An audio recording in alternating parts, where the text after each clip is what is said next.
And it's Bearwood here with the continuing repairs. Okay, it's time to put this 175-pound hose back on. That goes into the turbo.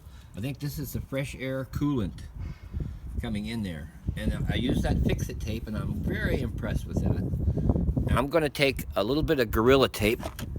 They bought this nice size roll of this stuff.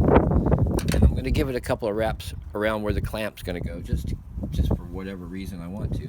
Now, I'm looking there at the fuel filter I changed earlier. Now, here's the pump up here at the top, so you'll pressurize that, and underneath is what I call the petcock. There's a little what's that term for? There's a fitting where you can just twist it with your hand. Butterfly wings. It's got wings on it and then you can put a container under there and drain your water if you think you've got water in the system. But I couldn't tell if I had any water or not. So now back to this hose. I don't want anything that can come off on the inside, which makes this hose good. So that's why I can get away with putting this Gorilla tape on the outside. Before, I used contact cement and it was on the inside. It might have gone into the turbo's blade, so we're not going to have anything bleeding into there. And it's a lot easier to work with the box. The air box usually sits right here, and the battery's here, so I can get this thing in there nicely now. Get a new clamp on there, or the old one if it looks all right, the right size. And then I can start putting the air box and the battery back in.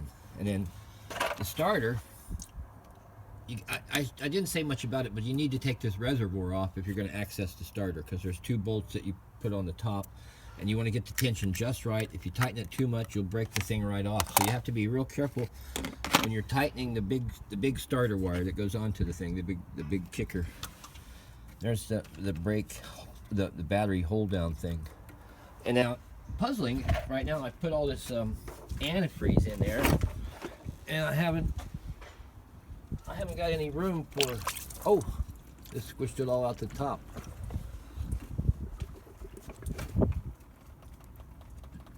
I got to get the air out of the system. What was that? Oh, that was from just there. I'm just squeezing the big fat hose at the bottom a little bit, carefully this time. You can hear it gurgling. Is there another hose there too? Not the only one. Should be another big one out. So I did bite the bullet and put the new clamp on that. There it is. It was bigger than I thought it was, but it's fine. So we're getting to the point now where I'm gonna just spray a few things up above with the D4D, and I'll put the plastic underneath again, and I'm done with this bitch.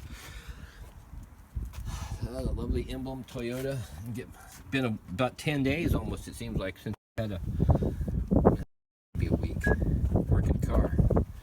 So I'm gonna Gorilla tape to the next section.